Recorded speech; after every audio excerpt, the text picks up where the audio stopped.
Challenging star Darshan ಅವರ 49ನೇ ಹುಟ್ಟು ಹಬ್ಬ.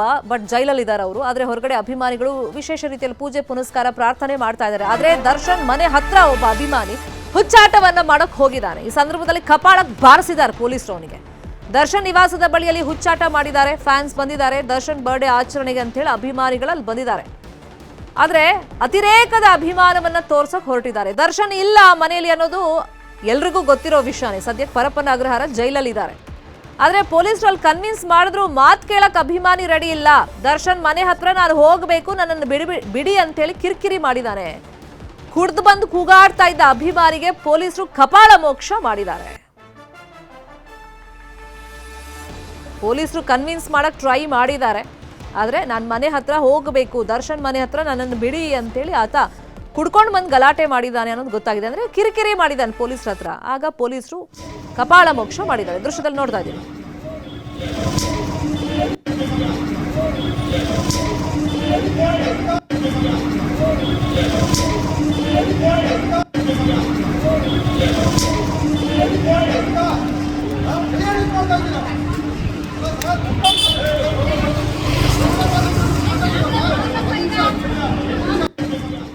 ದೃಶ್ಯದಲ್ಲಿ ಗಮನಿಸ್ತಾ ಇದೀವಿ. ಇದು ದರ್ಶನ್ ಅಭಿಮಾನಿ. ದರ್ಶನ್ ಮನೆ ಹತ್ರ ಬಂದು ನಾನು ಅಲ್ಲಿ ಹೋಗ್ಬೇಕು, ನನ್ನನ್ನು ಬಿಡಿ ಅಂತೇಳಿ ಕಿರಿಕಿರಿ ಮಾಡಿದ್ದಾನೆ. ಈತ ಕುಡಿದು ಬಂದಿದ್ದ ಅಂತಾನೂ ಕೂಡ ಮಾಹಿತಿ ಸಿಕ್ಕಿದೆ.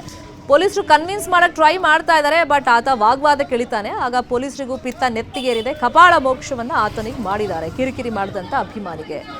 ದರ್ಶನ್ ಬರ್ಡೇ ಪ್ರಯುಕ್ತ ಎಲ್ಲವೂ ಸರಿಯಾಗಿದ್ದಿದ್ರೆ ಇಷ್ಟೊತ್ತಿಗೆ ಅಭಿಮಾನಿಗಳಿಗೆ ದರ್ಶನವನ್ನ ಅವ್ರು ಕೊಡ್ತಾ ಇದ್ರು.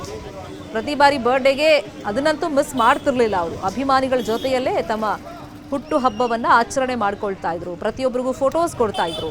ಆದ್ರೆ ಕೊರೋನಾ ಸಮಯದಲ್ಲಿ ಆಗ್ಲಿಲ್ಲ. ಮತ್ತೆ ಈ ರೇಣುಕಾಸ್ವಾಮಿ ಕೊಲೆ ಪ್ರಕರಣದಲ್ಲಿ ಕಾನೂನಿನ ಸಂಕಷ್ಟವನ್ನ ಎದುರಿಸ್ತಾ ಇರೋದ್ರಿಂದ, ಜೈಲು ಪಾಲಾಗಿರೋದ್ರಿಂದ ಅಭಿಮಾನಿಗಳ ಜೊತೆಯಲ್ಲಿ ಬರ್ಡೇ ಸೆಲೆಬ್ರೇಟ್ ಮಾಡಕ್ ಆಗ್ತಿಲ್ಲ. ಅಭಿಮಾನಿಗಳಿಗೂ ಆ ನೋವಿದೆ, ಇಲ್ಲ ಅಂತಲ್ಲ. ಬಟ್ ಅವ್ರ ಮನೆ ಹತ್ರ ಸೆಲೆಬ್ರೇಷನ್ಗೆ ಅಂತ ತುಂಬಾ ಜನ ಇವತ್ತು ಬಂದಿದ್ದಾರೆ. ಅವ್ರು ಇಲ್ಲ ಅನ್ನೋದು ಗೊತ್ತಿದೆ ಅವ್ರಿಗೆ. ಆದ್ರೆ ಅವ್ರ ಮನೆ ಹತ್ರ ಹೋಗಬೇಕು ಅನ್ನೋ ಒಂದು ಆಸೆಯಿಂದ ಬಂದಿದ್ದಾರೆ. ಬಟ್ ಈ ಸಂದರ್ಭದಲ್ಲಿ ಪೊಲೀಸರ ಜೊತೆಯಲ್ಲಿ ಸಹಕರಿಸಬೇಕಾಗಿತ್ತು.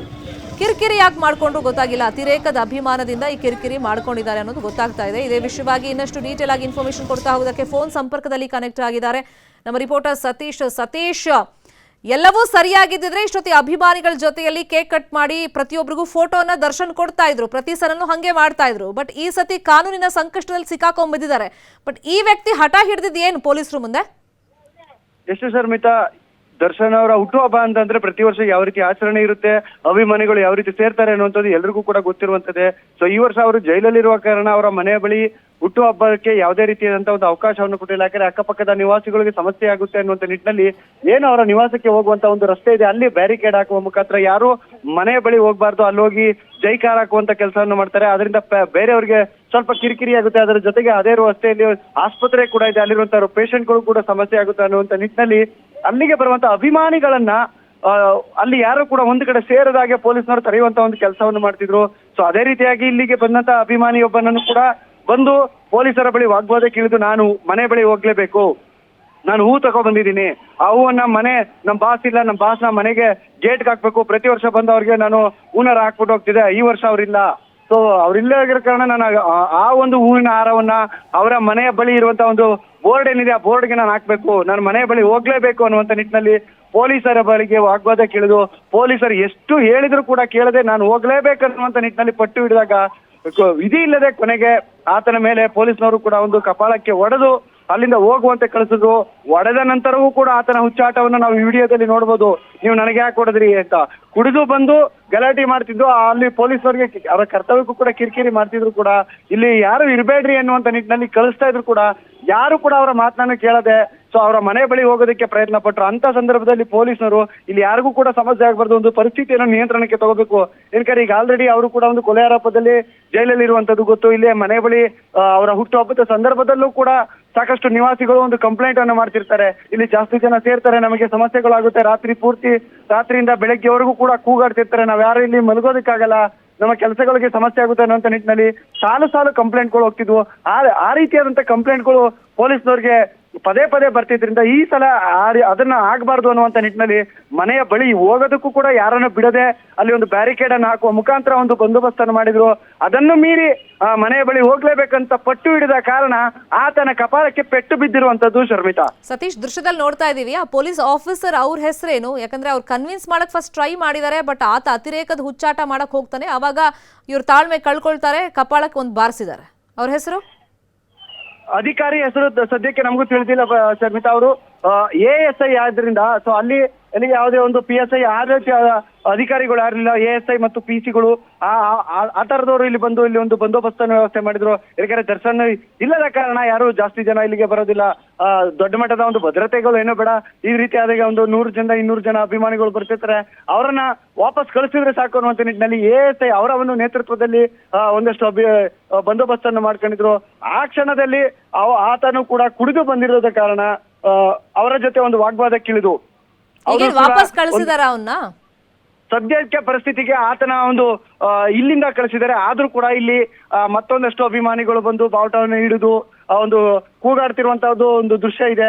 ಸೊ ಈಗ ಮತ್ತೆ ಪೊಲೀಸ್ನವರು ಇವರನ್ನ ಇಲ್ಲಿ ಈ ಜಾಗದಿಂದ ಯಾವ ರೀತಿ ಚದುರಿಸ್ತಾರೆ ಅದು ಕೂಡ ಈಗ ಪೊಲೀಸ್ನವ್ರಿಗೆ ಒಂದು ಚಾಲೆಂಜಿಂಗ್ ಆಗಿದೆ. ಏನಕ್ಕೆ ಆತ ಕಪಾಲಕ್ಕೆ ಹೊಡೆದ ಕಾರಣ ನನಗೆ ನೀವು ಹೇಗೆ ಹೊಡೆದ್ರಿ, ನಾನು ನಿಮ್ಮ ಮೇಲೆ ದೂರು ಕೊಡ್ತೀನಿ, ನಾನೇನಾದ್ರು ನಿಮಗೆ ಹೊಡೆದಿದ್ರೆ ನೀವು ಇಷ್ಟೊತ್ತಿಗೆ ಬಿಡ್ತಿದ್ರಾ, ನನ್ನ ಮೇಲೆ ನೀವು ಯಾವ ಕೇಸ್ ಬೇಕೋ ಎಲ್ಲ ಹಾಕೊಂಡು ಜಡಿತಿದ್ರಿ. ಸೊ ಈಗ ನೀವು ನನ್ಗೆ ಹೊಡೆದಿದ್ರಿ, ನನಗೆ ನ್ಯಾಯ ಬೇಕು, ನನಗೆ ಹೊಡೆಯುವಂತ ಅಧಿಕಾರ ಗೊತ್ತಾಗಿದೆಯಾ ಸತೀಶ್? ಬೆಂಗಳೂರವರೇನಾ ಅಥವಾ ಬೇರೆ ಕಡೆಯಿಂದ ಬಂದಿದ್ರಾ? ಅಭಿಮಾನಿ ಸದ್ಯಕ್ಕೆ ಬೆಂಗಳೂರಿನವರೇ ಆದ್ರೂ ಕೂಡ ಇಲ್ಲಿ ಪೊಲೀಸ್ನವರು ನಡುವೆ ವಾಗ್ವಾದ ಆದ ತಕ್ಷಣ ಆತನನ್ನ ಇಲ್ಲಿಂದ ಕಳಿಸುವಂತ ಒಂದು ಕೆಲಸವನ್ನು ಮಾಡಿದರೆ, ಆತನನ್ನ ಸಂಪರ್ಕ ಮಾಡುವಂತ ಪ್ರಯತ್ನವನ್ನು ನಾವು ಮಾಡ್ತೀವಿ. ಆದ್ರೆ ಪೊಲೀಸ್ನವ್ರ ಜೊತೆ ಎಷ್ಟೇ ವಾಗ್ವಾದ ಕೇಳಿದ್ರು ಅವರು ಹಲ್ಲೆ ಮಾಡೋ ಹಂತಕ್ಕೆ ಹೋಗ್ಬಾರ್ದು. ಆದ್ರೆ ಪರಿಸ್ಥಿತಿ ಕೈ ಮೀರಿದಾಗ ಅವರು ಅದನ್ನ ಹತೋಟಿಗೆ ತೆಗೆದುಕೊಳ್ಳಬೇಕಾಗಿದ್ದಂತ ಅನಿವಾರ್ಯ ಇದ್ದರಿಂದ ಕೊನೆ ಕ್ಷಣದಲ್ಲಿ ಪೊಲೀಸರು ಆತನ ಮೇಲೆ ಒಂದು ಕಪಾಲಕ್ಕೆ ಬಾರಿಸಿ ಆತನನ್ನ ಸ್ಥಳದಿಂದ ಕಳಿಸುವಂತ ಒಂದು ಕೆಲಸವನ್ನ ಮಾಡಿರುವಂತದ್ದು ಶರ್ಮಿತಾ.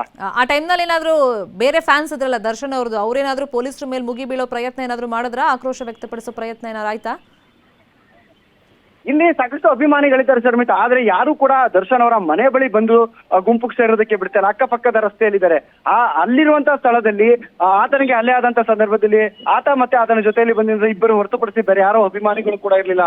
ಸೊ ಇಲ್ಲಿ ನಾನು ಅವರ ಅಭಿಮಾನಿ ಅಷ್ಟೇ, ಅಭಿಮಾನಿಗೆ ನೀವು ಯಾವ ರೀತಿ ಹಲ್ಲೆ ಮಾಡಿದ್ರಿ, ನಾನೇನು ಮಾಡಬಾರದ ಕ್ರೈಮ್ ಏನು ಮಾಡಿಲ್ಲ, ಈ ರೀತಿಯಾದಂತ ಒಂದು ಉಚ್ಚಾಟವನ್ನು ಆಡಿದ್ರು ಕೂಡ ಆ ಕ್ಷಣದಲ್ಲಿ ಆತನ ಮೇಲೆ ಹೊಡೆದಂತ ಸಂದರ್ಭದಲ್ಲಿ ಯಾವುದೇ ಅಭಿಮಾನಿಗಳು ಆ ಸ್ಥಳದಲ್ಲಿ ಇರಲಿಲ್ಲ, ಪಕ್ಕದ ರಸ್ತೆಯಲ್ಲಿ ಇದ್ರು. ಅದಾದ ನಂತರ ಅಭಿಮಾನಿಗಳೆಲ್ಲ ಒಂದು ಕಡೆ ಸೇರಿದ್ದಾರೆ. ಸೊ ಈಗ ಇಲ್ಲಿರುವಂತವರನ್ನು ಕೂಡ ಚದುರಿಸುವಂತ ಒಂದು ಕೆಲಸವನ್ನು ಕೂಡ ಪೊಲೀಸ್ನವರು ಮಾಡ್ತಿರುವಂತದ್ದು. ಏನಕ್ಕೆ ಯಾವಾಗ ಆತನ ಮೇಲೆ ಹಲ್ಲೆ ಆಯ್ತು, ಇಲ್ಲಿ ಪರಿಸ್ಥಿತಿ ಮತ್ತಷ್ಟು ಬಿಗಡಾಗುವಂತ ಸಾಧ್ಯತೆ ಇರೋದ್ರಿಂದ ಇಲ್ಲಿಗೆ ಬರ್ತಿರುವಂತವ್ರು ಅಂದ್ರೆ ಸಾಕಷ್ಟು ಜನ ಬಾವುಟಗಳನ್ನು ಹಿಡ್ಕೊಂಡು ಮತ್ತೆ ಬಂದು ಇಲ್ಲಿ ಆಸ್ಪತ್ರೆ ಕೂಡ ಇದೆ. ನಾ ಆಗ್ಲೇ ಹೇಳಿದಾಗ ಇಲ್ಲಿ ಬಂದು ಗುಂಪು ಕಟ್ಕೊಂಡು ದರ್ಶನ್ಗೆ ಜೈ ಅನ್ನುವಂತ ನಿಟ್ಟಿನಲ್ಲಿ ಜೈಕಾರ ಹಾಕುವ ಮುಖಾಂತರ ಇಲ್ಲಿ ಸೇರ್ತಾ ಇದ್ದಾರೆ. ಸೊ ಈ ರೀತಿಯಾದಂತ ಘಟನೆಗಳು ಆಗ್ಬಾರ್ದು ಅನ್ನುವಂತ ನಿಟ್ಟಿನಲ್ಲಿ ಸದ್ಯಕ್ಕೆ ಪರಿಸ್ಥಿತಿಗೆ ಯಾರಿಗೆ ಹೊಡೆದಿದ್ರು ಆತನನ್ನು ಇಲ್ಲಿಂದ ವಾಪಸ್ ಕಳಿಸುವುದರ ಜೊತೆಗೆ ಇಲ್ಲಿ ಬಂದು ಗುಂಪುಗಳನ್ನ ಕಟ್ಕೊಂಡು ಬಾವುಟವನ್ನು ಹಾರಿಸುವ ಮುಖಾಂತರ ಒಂದು ಜೈಕಾರ ಕೂಗ್ತಿದಂತ ಅಭಿಮಾನಿಗಳನ್ನು ಕೂಡ ಈ ಸ್ಥಳದಿಂದ ವಾಪಸ್ ಕಳಿಸುವಂತ ಒಂದು ಕೆಲಸವನ್ನ ಮಾಡ್ತಿದ್ದಾರೆ. ಸದ್ಯಕ್ಕೆ ಈ ರಸ್ತೆಯಲ್ಲಿ ದರ್ಶನ್ ಅವರ ನಿವಾಸ ಏನಿದೆ ಆ ರಸ್ತೆ 2-3 ರಸ್ತೆಯಲ್ಲಿ ಯಾರು ಕೂಡ ಗುಂಪು ಕಟ್ಕೊಂಡು ಕೂಗುವಂತ ಅದಕ್ಕೆ ಪೊಲೀಸ್ನವರು ಅವಕಾಶ ಕೊಡ್ತಾ ಇಲ್ಲ ಶರ್ಮಿತಾ. ಥ್ಯಾಂಕ್ ಯು ಸತೀಶ್, ಈ ಕ್ಷಣದ ಮಾಹಿತಿಯನ್ನು ಕೊಟ್ಟಿದ್ದಕ್ಕೆ.